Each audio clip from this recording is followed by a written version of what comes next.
morning. This is Coffee with the Summerland Kids. I'm Jerico Woggon. This is Aaron Riggs. This is episode 101. Note to self, I'm also Jerico101 on Instagram. I'm Jerico101 on Instagram. This is Aaron. What's your Instagram handle, Aaron? Do you remember that? I don't know. Yeah, it's like Aaron 5 something. Aaron. I think it's like Riggs 5738 or some kind of. Yeah. We'll get you plugged in. Yeah, we'll give you an Instagram shout out another time. But yeah, so I'm Jerico101 on Instagram. Today, the weather in Summerland, 62 degrees currently, high of 78, 75 to 78, let's say. Mostly sunny, another beautiful day in Summerland, of course. And I'm in Colorado. I'd say it's fully cloudy, chance of rain. We had some raindrops a little bit ago, but we're in the clear right now, so that's good. Had an interesting weekend. I basically worked 7 days straight on the straight, and then I had 1 day off before my 7 straight days. So I worked Thursday, Friday, Saturday I worked 1 hour, whatever, had Sunday off, then went to work 7 days straight. So all those American families out there, prior to doing your estate sale, send your loving, heartfelt people through the estate sale first to pick out what specifically means something to you as a family member. That would be my honest to goodness opinion or advice given to family members prior to an estate sale. Go through the house and watch a couple episodes of American Pickers and what's the other one? Something Roadshow. Antique Roadshow. Watch Antique Roadshow. Watch American Pickers. You know, I mean, if you don't want to deal with it, don't deal with it. But at least grab your family photos. Save your family history. Send it to Uncle Bob back east. Whatever you got to do. Find out someone who cares about the family history. Because one thing about American history now is what I'm seeing is there's a definite change because we've gone so much digital. Even in my family, one of my family members is like, yeah, I shot everything. I shot pictures of everything, so I don't need this album anymore. It's like, where are those pictures at? Oh, they're in the cloud. Yeah, so it's like, okay. Oh yeah, there's something to say about, being able to grab and hold a picture. Yeah, I know. There's our Summerland school shot, man.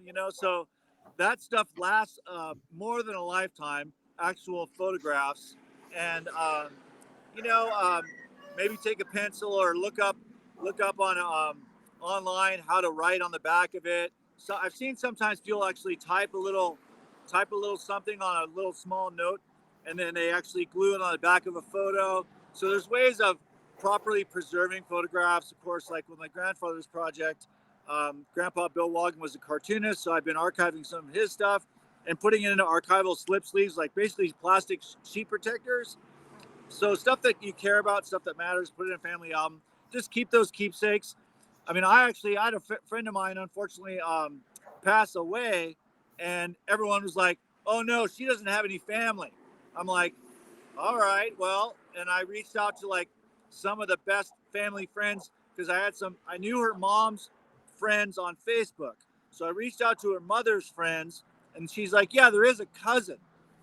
So I got a hold of that cousin, and then that cousin actually was able to essentially be the signee for her arrangements to be made for her final arrangements, such as like the mortuary, the Los Angeles coroner's office. I mean, important stuff had to be done by a family member.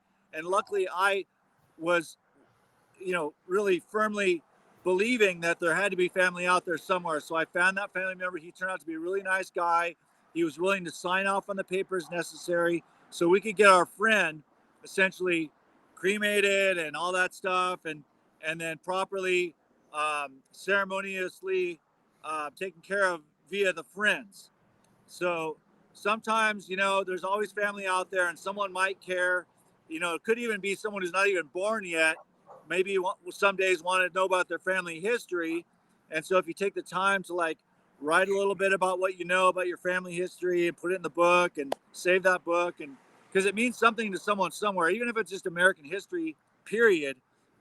it's kind of fun to know that history and learn Yeah, about the yeah, history that's and that's a big all thing that. because It is. I personally have like wondered where, where am I from? What are my roots? I've, got stories from my mom, Yeah. and then my aunt is kind of the keeper of the heritage, um, as far as history, but it's still a little confusing. Like, okay, so my grandpa on my mom's side was supposedly uh, French and some other mixed European, Mm-hmm. along with some Native American. Mm-hmm. So, okay, so what tribe is that? You know, how much genealogy do I have of that? Or my dad. Oh, okay, well, grandma's Russian or whatever, and grandpa's, British or whatever. So what Yeah. is exactly that? Because Great Britain, England, Scotland, Ireland, what exactly heritage? What part of Russia? Was it in Ukraine? Was it in the Urals? Was that a Moscow? So it's like it's very interesting, to learn and have access to that. Yeah. What little I do have, it's just kind of, like those little pieces of information, little pictures with a little note on the back. Oh, this is Uncle so and so in such and such a city. Can have some insight, and it's also, kind of cool. Every now and then, I got a box of pictures, and I'll go through it. And I mean, the digital thing is pretty cool because, yeah, Google Drive or whatnot. I have all these photos and documents stored online somewhere on Mm-hmm. the internet. Yeah, I remember Yes. that project, or I remember those taking those pictures, and it's always kind of fun to walk down memory lane. Now with the auction and stuff, you're saying you've been pretty busy, as far as setting Yeah. up the auction and going at the auction. Obviously this Yeah. estate sale days itself after the prep. Yeah. State sale. That's one thing, where you got to be there and the people are coming in saying, "Oh, how much is this? Have you priced it all out?" And then, of course, like you were saying, Sunday was a 50% off day. So now that the Yeah. sale's over, now what happens? You still got all this stuff. Obviously, you're not going to sell everything at an estate sale. There's usually so much, that can be sold. So what happens to it now?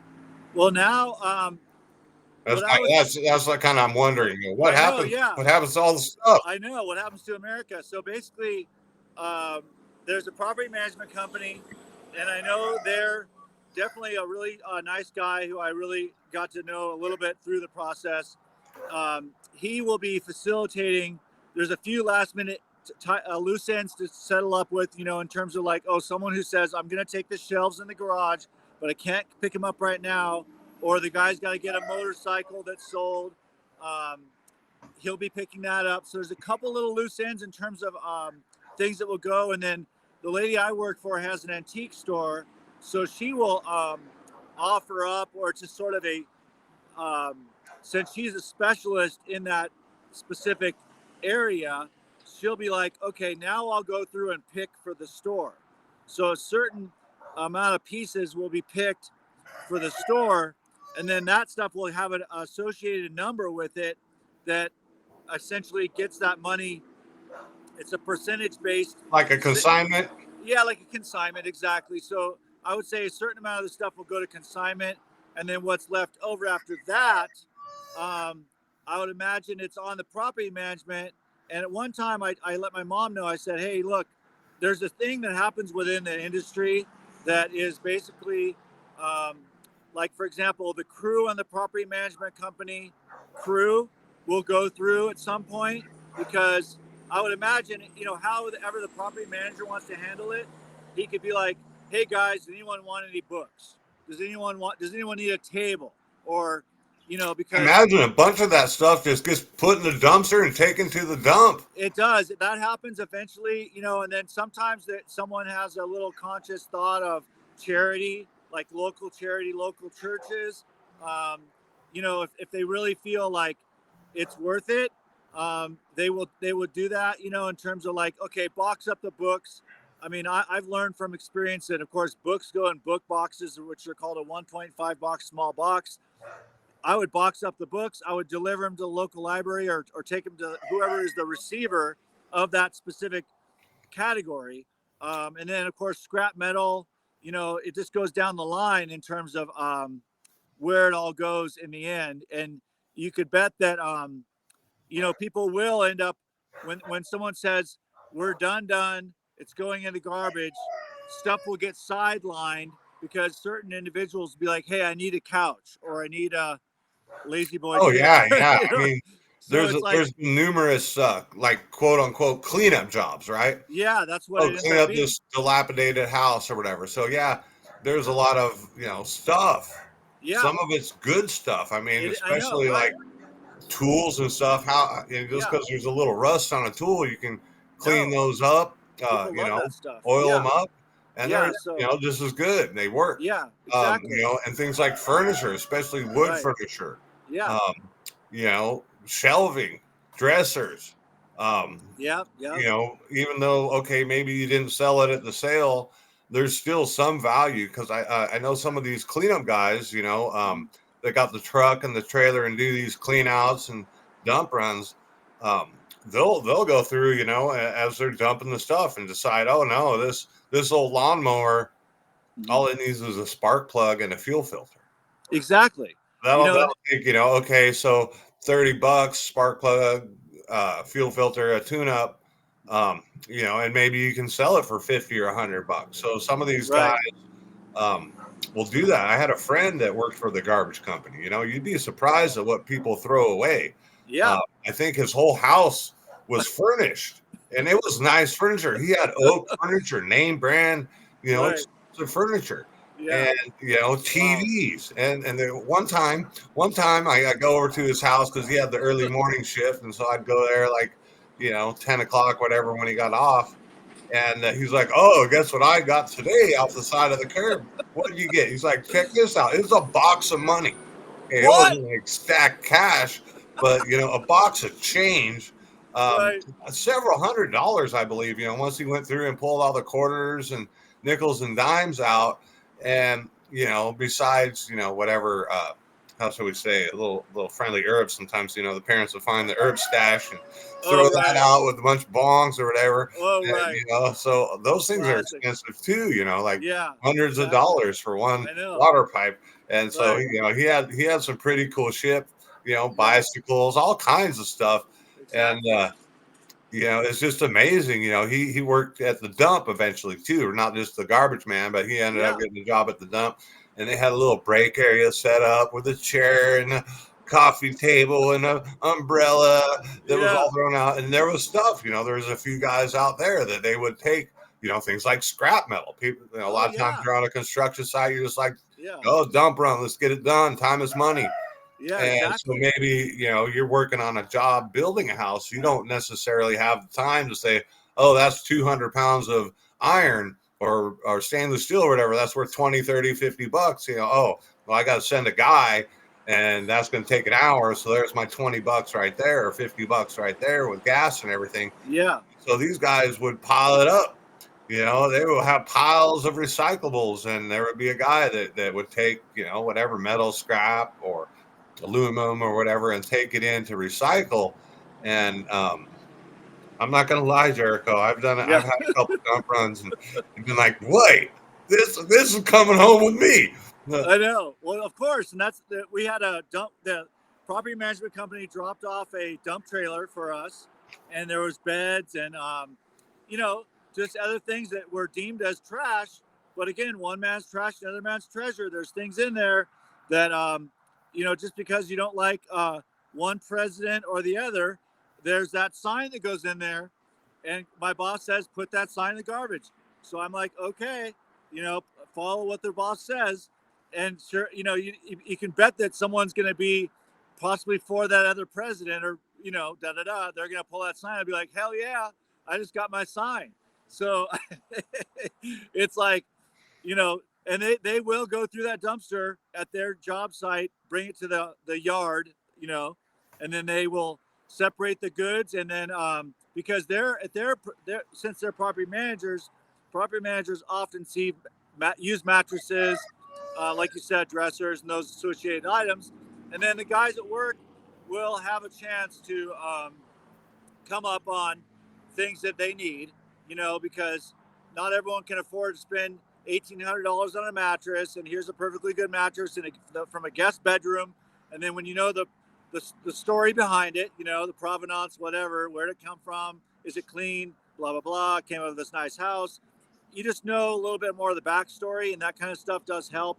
Um, Between in the industry on the backside, people know where stuff came from, and they know that they know the values. Because their wives are out there shopping too and buying dressers at IKEA and whatnot, and then after a couple moves with IKEA furniture, the stuff just breaks apart in your hand. But the good old American furniture, or even overseas European stuff, it's built so strong that it's probably very difficult to break apart. It's Oh actually yeah, hard. and some of that stuff can be Yeah, very valuable. yeah, Like these old antique chairs are just like, oh, right. grandma's old wooden chair, and you Yeah, would never think that, oh, that chair, right. in that condition is worth several $100s. If you went to the trouble of restoring it, Yeah, furniture is often $1,000. You go look at just exactly. buying the say oak lumber, high quality wood Yeah, to make a dresser or a cabinet or a bookshelf, and you easily look at a couple $100s just in materials. right. So it does make a lot of sense, especially if you have an eye for it, an eye for Yeah, detail, or what is what, like you're saying, provenance, as far as like something like a couch or a mattress. You wouldn't want something that's stained, but if yeah, it's from a guest house that may rarely use, just when yeah, family comes over for a weekend or two, yeah. it's clean. There's It's no, clean. it's Exactly. the sheets are changed. They have brand new sheets on it for 90% of the time. For Yeah, 5% of the time or whatever, someone slept in it for 2 nights, and then the sheets were changed. And right. and that's Yeah, really, something of value. But then yeah, there's provenance that goes even back further, like these antique stuff. You see these antique uh, dressers. yeah, It's funny because when I was in Bakersfield, helped my mom out with her when she had her cancer and stuff. We got an apartment. I had no furniture, so I got on the Craigslist. Like, oh, nice oak furniture. Okay, let's go down there. And someone was moving. Someone just had to change their life. They're moving their situation. They didn't need it. Well, oh, it's a certain brand. It was actually a real nice set.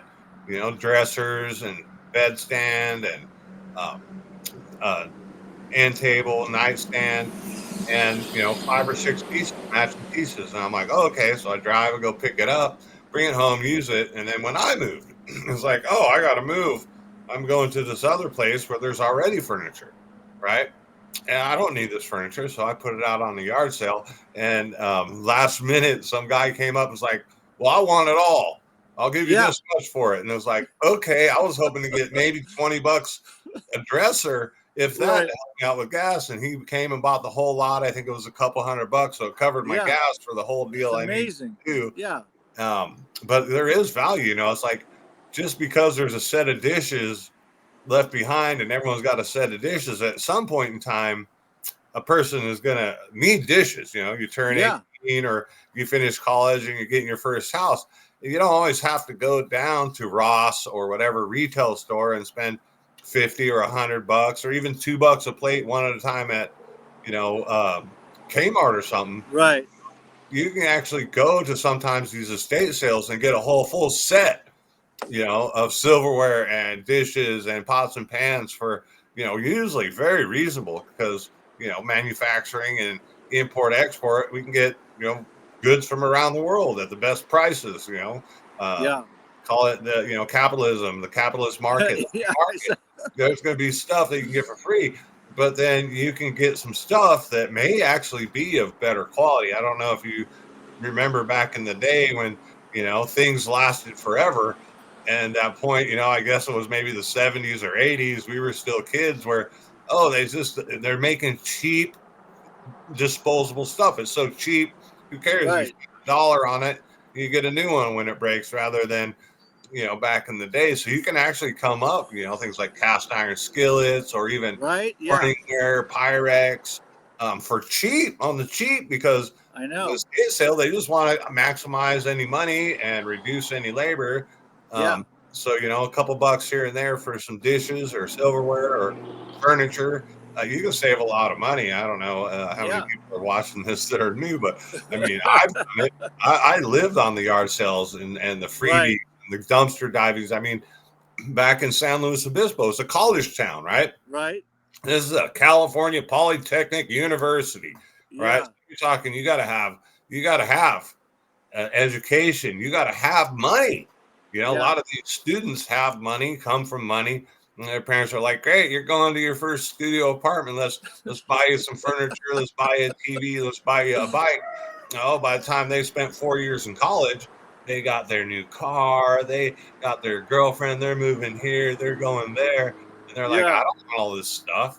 Yeah. Exactly. What am I going to do? I'm going to bring my clothes. I'm going to move back in with mom and dad or whatever. And oh my gosh, the furniture scores, bicycle, bicycle, bicycle, every year, Yeah. guaranteed when Cal Poly University was going, maybe not an estate sale, but it's definitely No. a small student estate, and they're moving. They're Yeah. like, I'm just out of here. And they put Yeah. everything piled up by the dumpster box. And oh Right. gosh, how many bicycles could you store? Even if it was like, oh, this one's got a bad rim, that one's got bad brakes. By the time you pick up 3 or 4 bicycles from the dumpster, you got at least 2 good bikes. Yeah. Exactly. And that's what's up, man. I mean, for sure. Um, it's amazing, and I like the estate sale thing. To me, was like one step above the garage sale. Like I feel like this one was a true estate sale because these family was like, I would say, an old American family with honor and respect for their elders and stuff and such. But then the kids don't have that same built-in um, feeling, I guess, maybe because there's just um, less memories or something. And in the old days, grandma and grandpa with the old black and white photographs and the old picture book, and everything's in black and white. And that was given to the son probably. And the son now is probably like 85 or 90 years old. So, but the kids are probably, let's say, in their 50s. So they just don't have, they grew up maybe in the 1970s like us. They don't have the same um, roots and really like deep sentimental feelings for great grandpa. The picture of great grandpa and great grandpa's life. They're like, you know, I Yeah, got it's a my, whole new world these days. yeah, I I know, mean, right? even back, the radio, then TV, then you got DVDs, VCRs, internet. Look, I can get any movie I want on Netflix, and Yeah, um, it's a lot different. I think it is. in today's world, because back in the day, of course, the extended family under one roof was a little bit more normal. I mean, Mhm. even your dad, built a property, had a property, built a Yeah, house for grandpa so yeah, that you behind could be us. close by. And Yep. back in the day, before economy and modernization and transportation, where we can get building materials to just build a house. Yeah. I mean, back in the day, people would, oh, I'm moving. So they would burn the house down and get the nails because the nails were so expensive. Oh, wow. So, it's not like that anymore. You can mass produce nails in a factory and get them for a lot less expenditure, or at least a lot less percentage of the money. And Yeah. so it's just as easy to build grandpa a house on the other side of the property. Yeah. But as life goes on and things modernize, of course, um, kids are moving out at 18. You don't see the grandma, mom, daughter, or even great granddaughter or great grandson in the same house, where you Right. used to have, grandma and grandpa, mom and dad, and the kids, and maybe even a brother and sister, or maybe even two nuclear families, or maybe even great great grandpa is living in the house too under one roof. So it definitely has changed, and with Yeah. modernization and this economy stuff, of course, younger kids now, oh, let's move on with our life. I got my own life. I got my own house. It'd be more benefit. I have all the pots and pans and dishes and furniture. I don't need, what would be helpful is a few $100 or a few $1,000. So it's That's what, definitely yeah. changed. Yeah, Um, that becomes the bottom line. The dollar numbers become. It's, I guess it's more important for them to have cash, or in their mind, that's more valuable. The cash is more valuable than the minivan or the old motorcycle that hasn't run for 10 years, or whatever, or the old boat out back. It's like those kind of things. Maybe they didn't have they didn't have the passion for a specific hobby that their dad did, so they have no interest in boating, motorcycling, fishing, all those. All them wood shop tools, all Yeah, the auto yeah, mechanic tools. It's like, exactly. well, I go So to the guy, he does the fix. The light goes on, I take it to him, I give him yeah, the money. It's done. right. I Where don't. Yeah, Grandpa took it upon himself to keep his own car tuned, make his own furniture, whatever he was doing back there. But crafting maybe some racks for the van, just I guess just stuff like what do you call it? A hobbyist enthusiast. I guess it's what you dream of when you've worked your whole life. Is when you retire. Let's say you retire at 65. If that was the time this particular family retired. After 65, you got hopefully you got 20 more years in you or something like that to enjoy life, as they say. And you build your workshop, and you bring in your tools that you've been keeping, and you put them all in a line and make it a usable workshop. And it's what you do. It's like you spend your days in your workshop, fooling around, after you've worked your whole life to have this time to have hobbies outside of Yeah, yeah, outside of the grind. So that does seem to be a lot of people here in this community, because it's a lot of I would say, there's definitely a solid middle class here, at least in this community. It's like a lot of people have second homes. It's a beautiful place that's like quieter, smaller. There's just a little 2-lane highway that runs through the town. We're not on the main run like um, in Colorado. I would say Vail is a very prominent affluent community. So is Aspen, Colorado, and they're right on that 70 freeway, which I believe is a 4-lane freeway that runs up to Denver. And so that's just a lot more intense as far as population. So this is a more, like, I guess you call it, a rural community, where it's more still wide open farmlands that may be owned by legacy owners. And so a few of them, of course, have been sold, but there's still a lot of large ranches, 35-acre, 100-acre, even thousands of acres owned by a single family, where they may or may not ever be really truly developed. It just depends on the vision of the future, and what's to come for places like this. I think once they get the internet figured out, stronger. Starlink has come leaps and bounds, but on this particular job site, for example, we had very limited internet. You could stand in one place in the corner of this one deck and pretty much kind of get a signal. So that was like doing the whole job with, like, okay, Jericho, go research that. Go look up that book, or go look up that tool. Tell me what price it should be. I'm like, okay, go to the one spot where there might be you can get a signal. And my you friend gotta and I were, stand there like this. yeah, stand there like that, trying to, like, or can you hear me now? Can you hear me now? That's the closest thing to the old TV antennas. Remember, I don't know if you had you had to, like, tune it in just right to get Right. KPLA. Yeah, exactly. So, we were going, like, with all this technology, we were saying Elon Musk should just come up with his own satellite phone, because there's satellites buzzing over us all the time.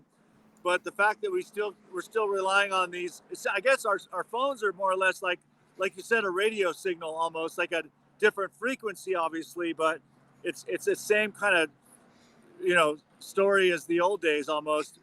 We'll probably look back on this and be like, man, look at that stream. I can see.